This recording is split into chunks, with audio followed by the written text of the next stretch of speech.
For weeks, the Trump administration has been saying that there is no timeline related to the North Korean denuclearization process.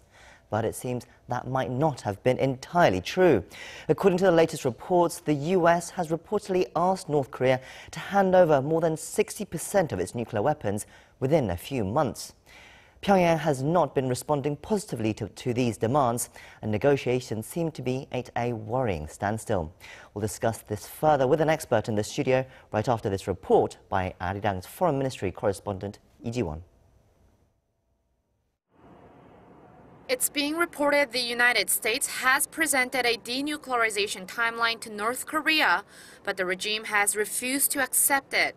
Multiple U.S. media outlets, including Vox, reported Wednesday that U.S. Secretary of State Mike Pompeo requested Pyongyang to hand over 60 to 70% of its nuclear warheads within 6 to 8 months, which Washington or a third party would take possession of.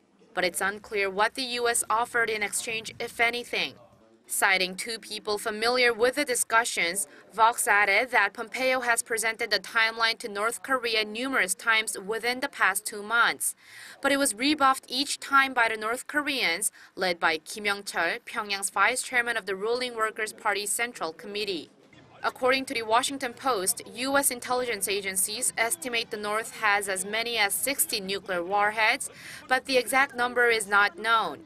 Therefore, even if the regime does agree to hand over more than half of its nuclear warheads, it would be difficult to verify that was actually the case. A source told Vox this is why Pompeo's main goal at the current stage of negotiations is to get North Korea to officially disclose how many nuclear weapons it possesses. As the talks have not made much progress, Washington could be losing patience. The U.S. ambassador to the UN, Nikki Haley, told reporters traveling with her during a visit to Colombia that everything is currently in North Korea's court.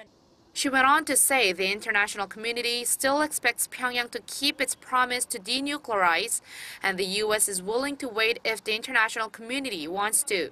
But she warned the U.S. is not going to wait for too long. The negotiations are proving tricky as North Korea is sticking to its guns on the U.S. fulfilling its side of the bargain.